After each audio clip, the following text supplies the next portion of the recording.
Karena di Indonesia yang kaya ini, mereka tidak bisa bernasib baik. Mereka harus pergi ke luar negeri dengan cara ilegal ataupun legal. Coba kita lihat banyak warga negara Indonesia pergi ke Malaysia. Malaysia yang luas negaranya tak sebesar ini. Tapi kenapa warga negara Indonesia bisa sejahtera di sana? Di video ini kita bahas kenapa ribuan pekerja Indonesia memutuskan untuk pulang dari Malaysia. Assalamualaikum warahmatullahi wabarakatuh. Video ini mungkin akan membuat netizen marah-marah saya, menghujat saya, membenci saya. Tetapi bagi saya tidak masalah. Karena saya menyampaikan sesuai fakta, bukan berita bohong. Sesuatu yang bohong perlu kita luruskan. Jangan sampai berita tersebut terus-menerus disebarluaskan tiap hari. Seolah-olah di negara kita terpaling maju, terpaling terdepan, terpaling segala-galanya. Kemudian dibandingkan dengan negara tetangga kita, yaitu Malaysia. Walaupun negara tetangga kita pada faktanya, mungkin sebagian netizen akan tidak setuju dengan perkataan saya. Tetapi bagi pandangan saya, Malaysia begitu sangat membantu perekonomian Indonesia. Salah satunya di antaranya banyaknya para TKI yang bekerja di sini. Ya memang kedua negara saling menguntungkan satu sama lain. Tetapi alangkah baiknya kalau kita stoplah untuk membuat berita bohong yang tidak sesuai fakta. Seolah-olah ribuan TKI di Malaysia pulang. Malaysia dalam keadaan panik, ekonomi tidak baik-baik saja. Padahal justru di negara kita lah ekonomi sedang tidak baik-baik saja. Dan baru-baru ini berita yang heboh, yang viral, namun netizen tutup mata, tidak ada demo-demo, tidak ada yang bersuara, partai buruh entah hilang kemana, padahal ini merugikan banyak orang, bahkan pulang-pulang tinggal nama. Apalagi kalau bukan kerja di negara tetangga di Kamboja, yang dimana para pekerja Indonesia diperlakukan tidak baik-baik saja. Meskipun sudah ada peringatan, mungkin karena warga entah pemikirannya seperti apa, ataukah mungkin karena terdesak, atau mungkin diiming-iming dengan gaji besar, sehingga sampai kerja di negara tetangga yang dimana Indonesia tidak punya kerjasama dalam pengiriman tenaga kerja. Dan sayang 1000 kali sayang, Indonesia darurat dalam hal ini. Tapi sampai saat ini semuanya diam, semuanya tidak mau ramai-ramai bersuara. Andai kata atau andai saja ini terjadi di Malaysia, mungkin sudah banyak demo, sudah banyak yang bersuara, media-media, TV di Indonesia penuh dengan beritanya. Tetapi kalau terjadi di negara lain, kenapa diam? Kenapa tidak mau menyuarakan? Harusnya disuarakan supaya masyarakat kita tidak ada yang kerja ke sana lagi. Karena ini dampaknya sangat bahaya untuk masyarakat kita. Sedangkan negara tetangga kita yang dimana mereka, para TKI yang bekerja di sini, yang dulunya mungkin di rumah belum punya rumah, setelah kerja di Malaysia punya rumah, itu sangat membantu sekali. Sering diberitakan yang bukan-bukan. Meskipun situasi dan kondisi di Malaysia, para TKI di sini aman-aman aja, tapi selama ini masih ada saja berita-berita bohong tentang yang berkaitan dengan para TKI. Sangat disayangkan apabila nama TKI Malaysia sering disalahgunakan. Hal ini tentunya merugikan nama TKI yang bekerja di sini, selalu diisukan dengan berita-berita yang tidak sesuai fakta. Pada faktanya, seperti inilah videonya. Kita reaction dan nanti kita perbetulkan biar tidak menjadi salah paham. Di video ini kita bahas kenapa ribuan pekerja Indonesia memutuskan untuk pulang dari Malaysia setelah bertahun-tahun menjadi tulang punggung perekonomian negara tetangga. Dari kebijakan imigrasi yang makin ketat hingga ketidakadilan yang mereka rasakan, inilah alasan mengapa banyak pekerja Indonesia lebih memilih kembali ke tanah air dan meninggalkan Malaysia, yang dulunya dianggap tempat mencari penghidupan yang lebih baik. Kenapa ini terjadi? Apa yang salah dengan kebijakan Malaysia terhadap pekerja asing, dan bagaimana Indonesia bisa bangkit dari ketergantungan ini? Simak sampai habis untuk mengetahui perspektif yang jarang dibahas. Malaysia sepi, Indonesia bangkit. Kok bisa? Coba deh lihat Malaysia sekarang. Dulu rame, dulu hidup. Tiap sudut kota ada aja wajah Indonesia. Nongkrong, kerja, kirim uang, bantu roda ekonomi negara tetangga. Tapi sekarang, sepi. Benar-benar sepi. Proyek-proyek mangkrak. Petani di Cameron Highlands kelimpungan. Pekerja susah dicari. Kenapa? Karena satu hal sederhana. Pekerja Indonesia pulang. Iya, pulang. Mereka nggak balik lagi. Udah capek, udah sadar, udah mikir 2 kali. Ngapain balik ke tempat yang makin lama makin nggak ramah? Itu kata mereka. Dan Malaysia baru ngerasain sekarang? Baru sadar siapa yang selama ini bikin roda ekonomi mereka muter. Siapa yang kerja dari pagi sampai malam? Siapa yang bangun gedung-gedung tinggi yang mereka banggakan? Ternyata bukan cuma orang Malaysia. Banyak dari Indonesia. Tapi sekarang, kita nggak lagi main-main soal masa depan. Di sini, di Indonesia, udah mulai kebuka matanya. Pemerintah kita nggak tinggal diam. Sekarang ada pelatihan, ada bantuan usaha, ada peluang usaha kecil yang nyata. Bahkan biaya hidup lebih rendah dari Kuala Lumpur, dari Johor Bahru, dari manapun di Malaysia. Pulang ke kampung, bisa makan, bisa kerja, bisa kumpul sama keluarga, tanpa takut dikejar-kejar imigrasi. Dan ya, kita tahu, Malaysia makin ketat. Peraturan makin ribet, penangkapan makin sering. Dan media mereka seringkali cuma nunjuk satu sisi. Padahal yang nyumbang keringat itu siapa? Sekarang lucu. Mereka bilang butuh pekerja. Tapi giliran datang disambut dengan curiga. Dibilang ilegal. Diperlakukan kayak buruh murah, bukan manusia. Ironi bukan? Sementara itu, Indonesia udah mulai mengatur nafas. Kita nggak cuma kirim TKI ke luar negeri. Kita siapin panggung di dalam negeri. Kita lagi bangun buat jadi rumah yang cukup buat semua rakyatnya. Mau buktinya? Lihat aja desa-desa yang dulunya ditinggalin anak mudanya. Sekarang mulai ramai lagi. Ada yang buka usaha kecil. Ada yang jadi peternak. Ada yang bikin produk lokal. Ada yang ikut pelatihan digital. Dan mereka bilang, ternyata kerja di negeri sendiri itu nggak seburuk itu. Dan ya, negara-negara lain mulai melirik juga. Jepang, Korea, Jerman. Mereka kasih syarat yang lebih manusiawi. Ini dia cerita bagaimana aku bisa kerja di Epson Malaysia.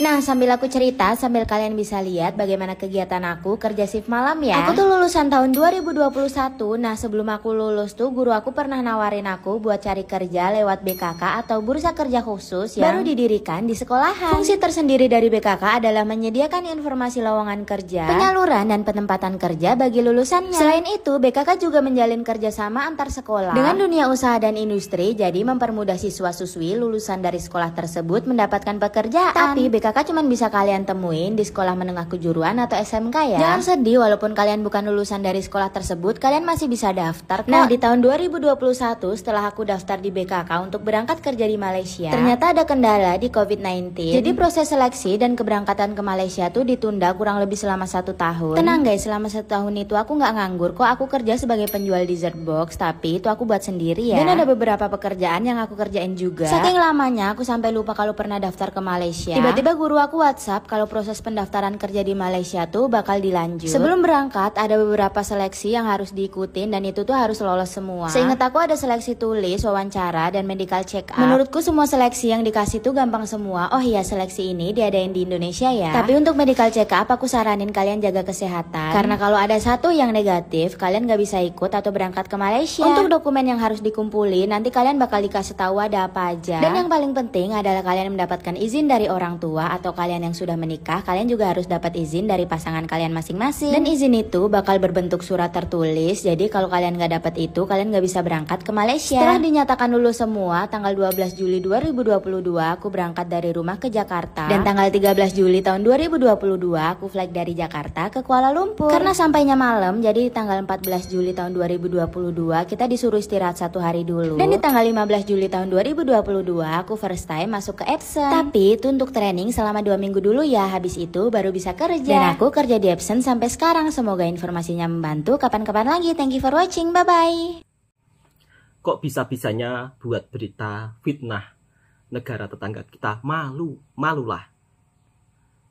TKI diperlakukan tidak wajar.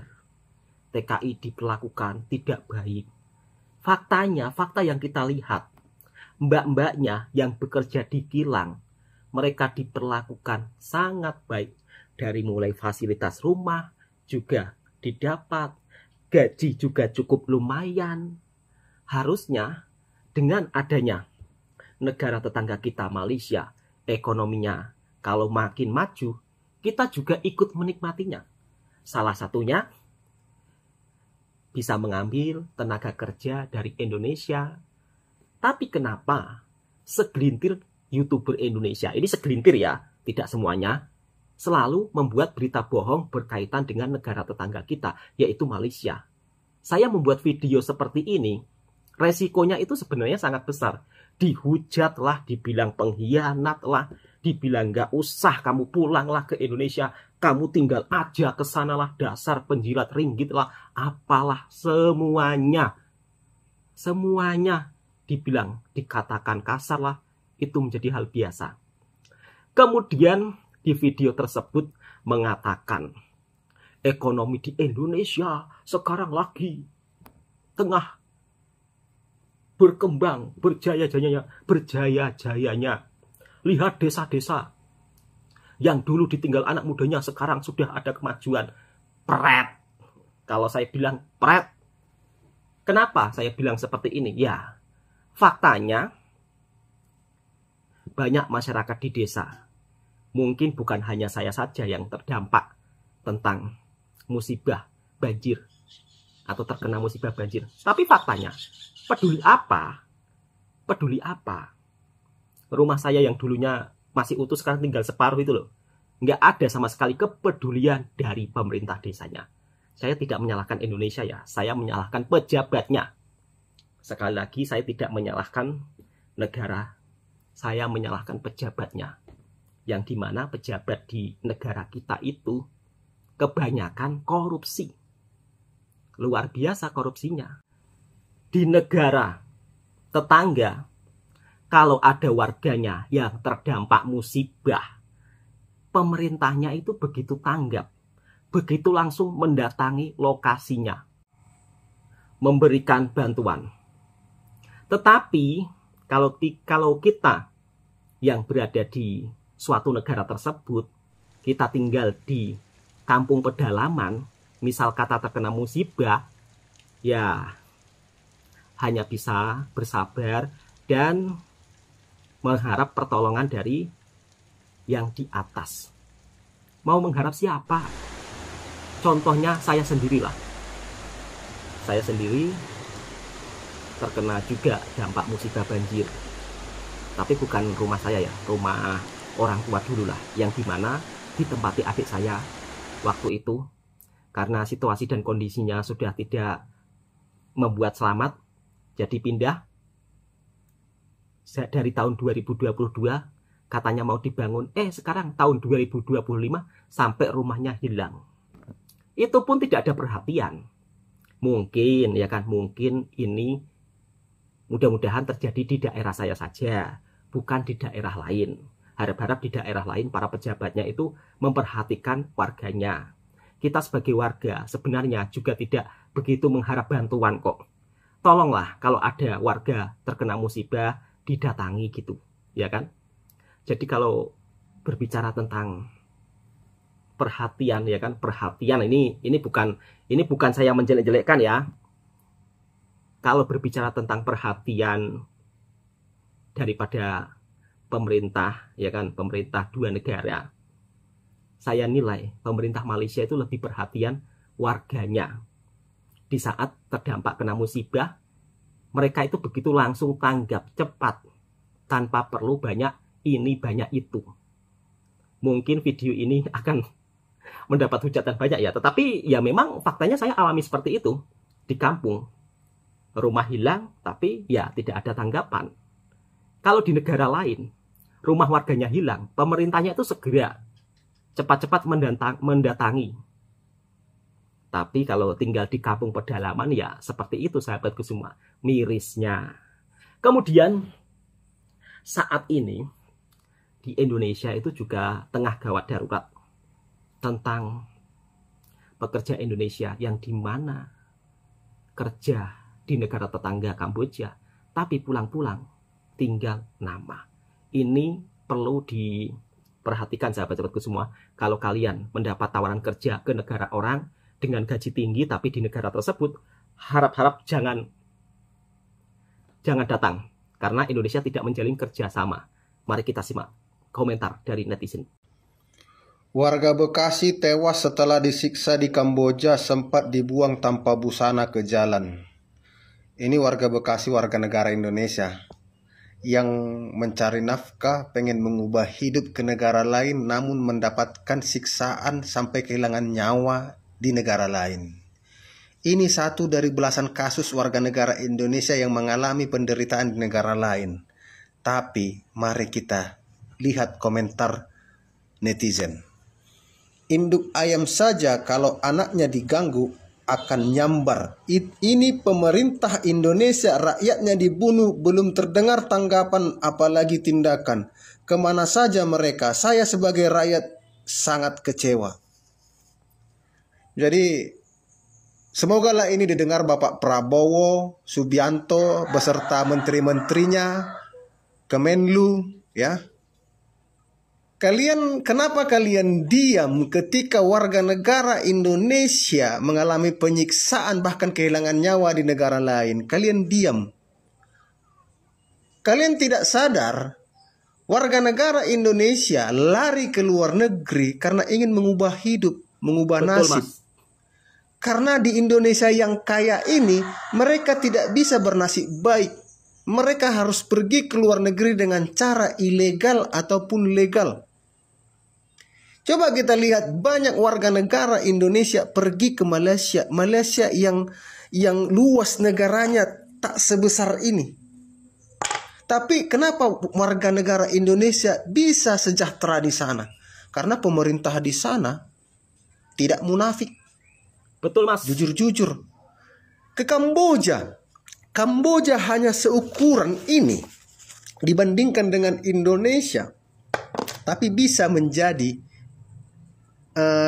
tempat untuk mengubah standar hidup warga negara Indonesia. Taiwan yang ukurannya hanya segini jika dibandingkan dengan Indonesia. Tapi bisa warga negara Indonesia yang bekerja di sana dalam 5 tahun, 10 tahun bisa membawa uang ratusan juta bahkan miliar ke Indonesia. Sementara di Indonesia, dia yang udah lahir di Indonesia, bahkan berbahasa Indonesia, menjalani pendidikan di Indonesia, tidak bisa disejahterakan oleh pemerintahnya. Dan herannya, Bapak Prabowo beserta jajarannya dan Menteri Luar Negeri tidak berbicara secara keras kepada negara-negara yang menjolimi warga negara Indonesia. Tapi giliran bencana nanti, pemerintah Indonesia, Presiden Indonesia sok sibuk mengirim bantuan. Sementara warga negaramu mengalami penderitaan di negara lain, kalian diam. Aneh. Itu aneh. Presiden Republik Indonesia pengen menjadi penengah antara konflik Ukraina dan Rusia. Jadi penengah. Asal ada konflik, Indonesia sibuk ingin menjadi penengah. Asal ada konflik negara lain, Indonesia sibuk ingin membantu.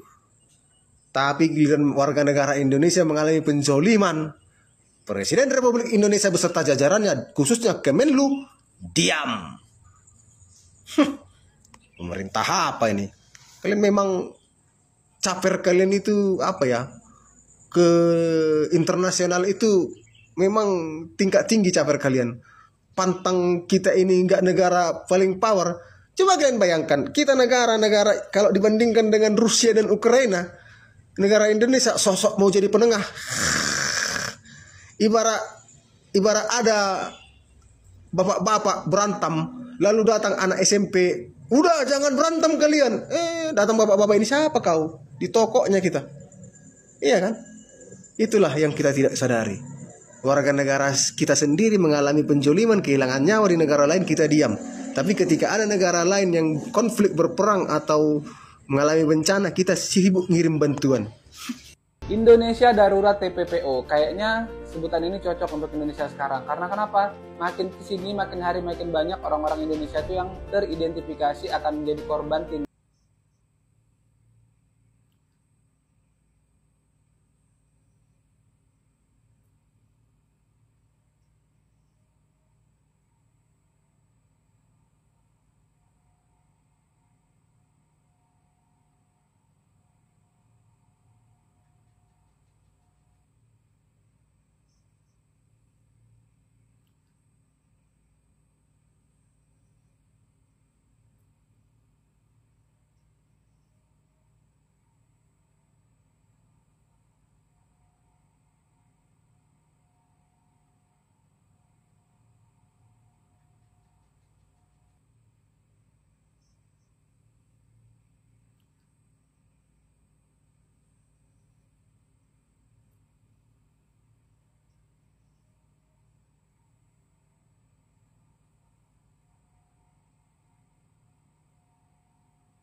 Kalian udah dengar belum guys tentang dugaan penyiksaan safari kepada para pemain Oriental Circus Indonesia atau disingkat OCI? Para ex pemain ini ngaku kalau mereka kecil sampai usia dimana mereka akhirnya berhasil kabur atau keluar dari tempat itu tuh mereka nggak digaji sama sekali, dan mereka juga ngalamin yang namanya kekerasan fisik. Bayangin guys, ada yang disetrum, ada yang dipaksa makan kotoran gajah, ada juga yang dirantai selama 2 bulan, dan masih banyak kekerasan-kekerasan fisik yang lainnya. Bahkan beberapa dari mereka itu nggak tahu asal-usul mereka dari mana, orang tua mereka siapa, kapan mereka lahir, dan semua detail tentang kehidupan mereka di masa lalu. They don't know at all about it. Selama di OCI, mereka juga nggak boleh bergaul sama siapapun yang di luar dari area sirkus ataupun taman safari tersebut guys. Jadi kehidupan sosial mereka tuh bener-bener dibatasin. Sampai akhirnya beberapa dari mereka mencoba untuk kabur, sekalipun ada beberapa juga yang dicari dan akhirnya ketemu dan ketangkep lagi. Salah satu nama yang sering disebut-sebut melakukan kekerasan fisik ini adalah Frans Manansang, yang merupakan salah satu pendiri dari Taman Safari dari 3 bersaudara. Gua waktu dengerin ceritanya di sebuah podcast, gua kayak ngeri dan kasian banget sama para pemain OCI ini guys. Kalau emang bener ya apa yang dilakukan sama pendiri Taman Safari kepada mereka, itu tuh bener-bener keterlaluan banget sih. Dan kelihatan ya ketika mereka ngomong, mereka tuh masih nangis karena pastilah mereka tuh nyimpen sakit hati dan trauma yang begitu pahit terhadap masa lalu mereka. Sekalipun sampai sekarang adanya dugaan eksploitasi pegawai atau pemain sirkus ini masih belum diakui ya sama Taman Safari. Dan kasus ini sekarang atau at least sampai gue bikin konten ini tuh masih ada di tahap awal proses hukum, jadi belum masuk ke penyelidikan. Dan gue berharapnya kasus ini benar-benar bisa terungkap siapa dalang dibalik ini semua dan siapa yang benar. Dan kalau mereka ternyata memang benar-benar disiksa atau dieksploitasi, ya gimana gitu loh, kayak tanggung jawabnya. Masa muda mereka direbut dengan begitu aja dan mereka punya hidup yang begitu menyakitkan. Dan yang paling bikin gua gak nyangka, di tengah-tengah mereka yang memberikan kebahagiaan ke para penonton, ternyata hidup mereka tuh sengsara banget. Terus mereka juga kalau nggak tersenyum sama penonton, mereka bakalan dapat hukuman yang berat. Itu kata salah satu dari diduga korban yang cerita ini di sebuah podcast yang gue dengerin. Bahkan bekerja di negara sendiri pun belum tentu menjadi lebih baik. Faktanya masih ada bos yang kurang ajar kepada para pekerja, memperlakukan pekerja yang sangat-sangat bikin miris. Sampai-sampai seperti itu sahabatku semua. Hal ini memang kadang-kadang seolah membuat kita terkejut kaget. Ternyata di Indonesia sendiri, di negara kita, masih ada bos yang kurang ajar seperti itu. Banyak sekali pekerja Indonesia ketika bekerja di negara tetangga Kamboja, mereka mengalami hal yang sangat miris. Namun sayangnya sampai saat ini belum ada pihak-pihak yang bersuara keras. Harusnya dari kejadian yang sering terjadi dialami oleh pekerja Indonesia ketika bekerja di negara tetangga Kamboja, itu perlu disuarakan. Ini fakta ya sahabatku semua. Tetapi kita juga bisa melihat ke belakang. Sebenarnya apa sih yang membuat orang Indonesia begitu nekat pergi ke negara lain demi untuk merubah hidupnya yang lebih baik? Faktor ekonomi, sahabatku semua. Mungkin kerja di negara sendiri upahnya rendah, kemudian mendapat tawaran kerja ke negara orang dengan dijanjikan upah gaji yang cukup tinggi, ini itu. Tapi kadang-kadang masyarakat kita bila ditawari